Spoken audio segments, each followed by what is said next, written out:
and welcome to Mountain Patriot Homestead. As you can tell, I am not in the kitchen today. I'm not out taking you on a walk through the woods or doing any grocery store haul. I'm just sitting here on the sofa and catching up with you because I have not talked to y'all in a while. You know, the holidays have been here, and of course all the activities that go along with that. And you know, it's just, I know all of you can relate that this time of year it just seems like you're chasing your tail. So we're coming out of those holidays and we're facing that new year. Did you make any resolutions for the new year? We didn't. I learned a long time ago that my resolutions last about maybe at a maximum 3 weeks, and then they fly out the window. So I don't make any resolutions. I just keep living life the best I can, and that means a lot of times it is just flying by the seat of my pants. One of our goals, I guess, this year is the same as it's been being. Sometimes we do better than at other times, and that's hopefully to become financially or debt-free, I guess is just the way to say it, is just debt-free. You know, we here on the farm, we'd like to be debt-free, but you know, it seems like there's always something breaking or always needing something. So we're not debt-free. I know there's a lot of you out there that are, and that is a wonderful thing because that means that you are not tied down to anybody. You can, you know, you're free. And that would be a wonderful thing if we could ever get to that point. This year, I'm not really sure what this year's going to bring. You know, you hear all the different things on the media. You know, some of it may be true. Most of it, I, you know, kind of have my doubts. But, you know, that's with a lot of things in life. It's, you know, some people will tell you stuff and you believe it, and other people tell you stuff and it's like, well, that don't sound right. But, you know, you just have to have you just need discernment. You need to be able to tell as much as possible what you're being told as to whether it's believable or not.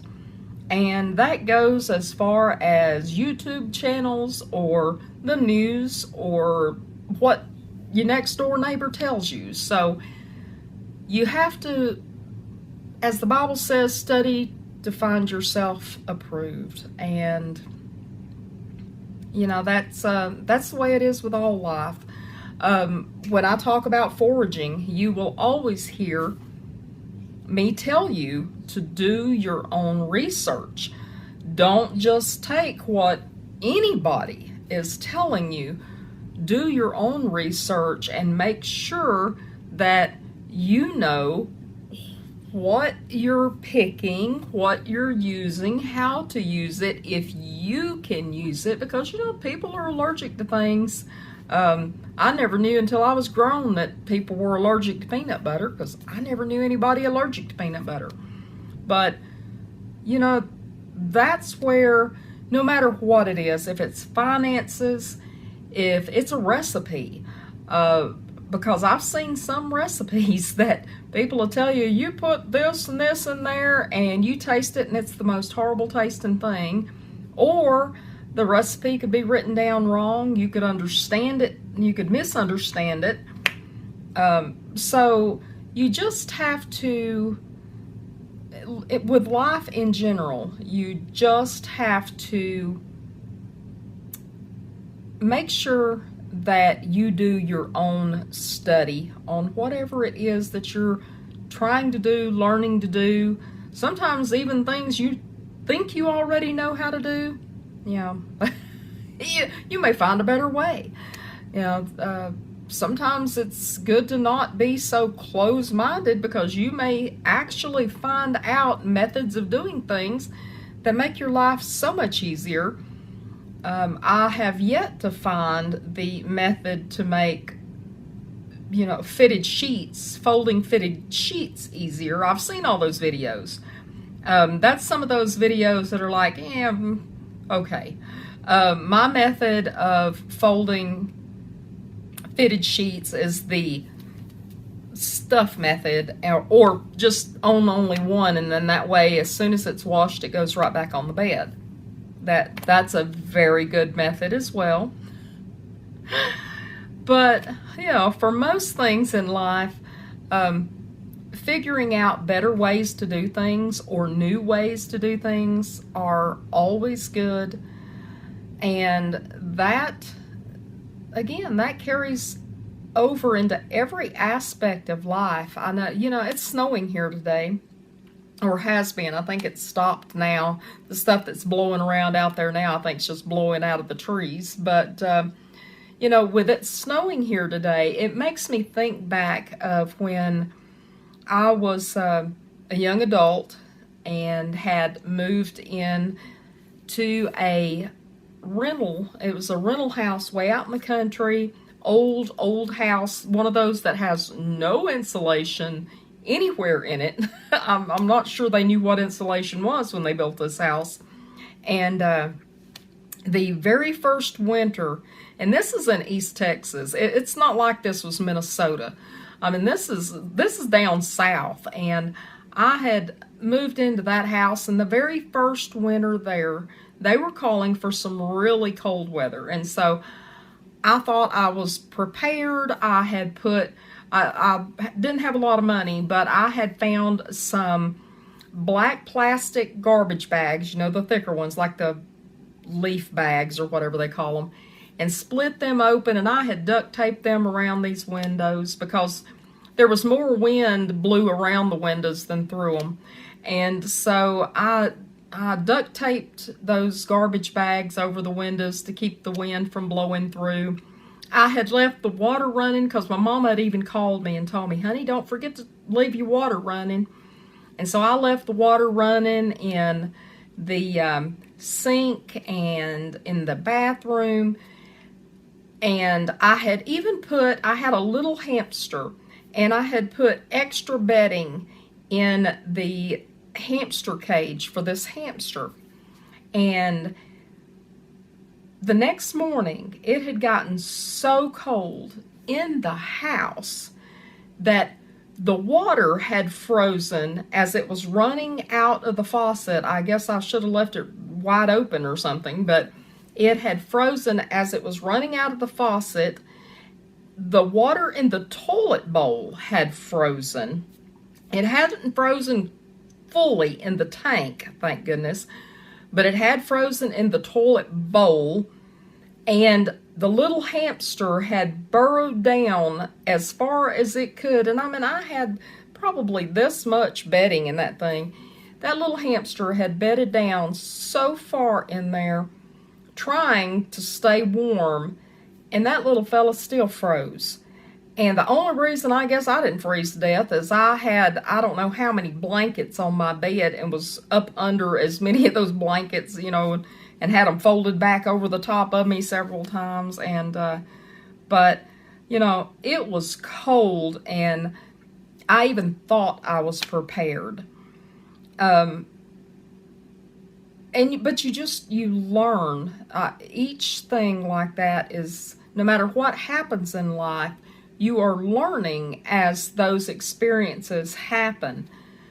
When my children were little, I had two young boys and then a baby boy, and we were living in another house, and it had gotten.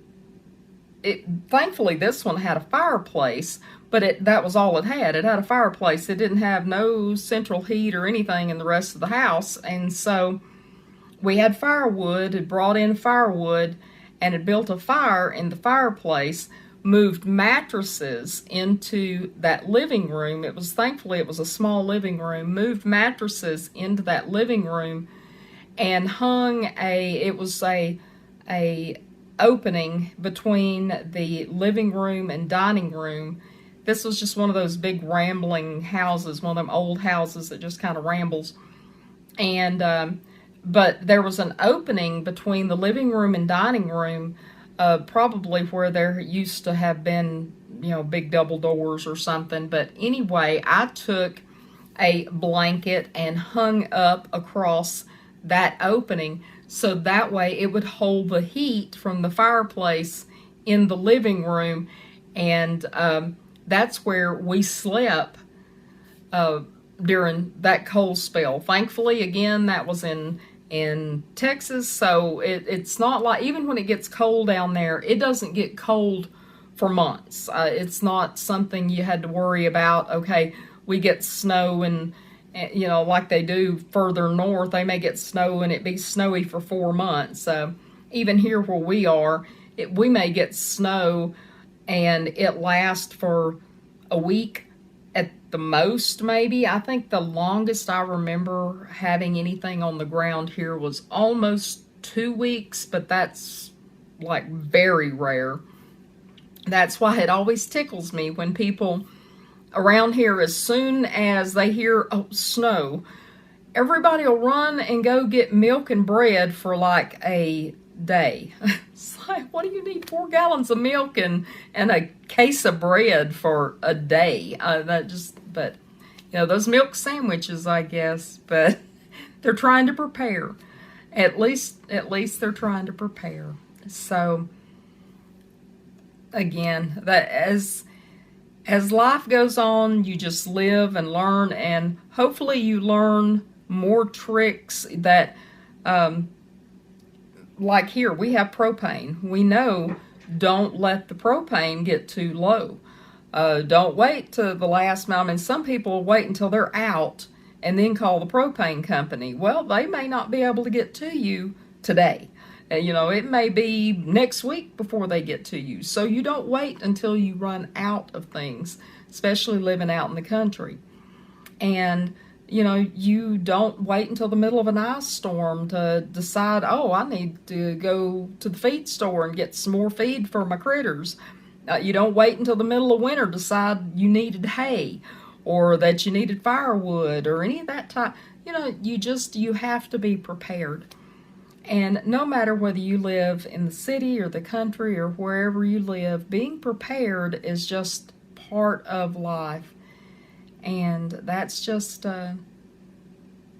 something we all need to do. So regardless of what 2024 brings us, hopefully we're prepared, that we're not caught with our head in the sand and, just not ready for whatever, because we never know what form that issues can come in. So anyway, that as you can tell, I did not have a script prepared today. This was purely a sit down and visit with y'all because I haven't seen you in a while. And hopefully the next video that I put out is a little bit more informative or helpful, but I just wanted to say hi, and I love y'all, and I hope you have a wonderful day. Mountain Patriot Homestead, signing out.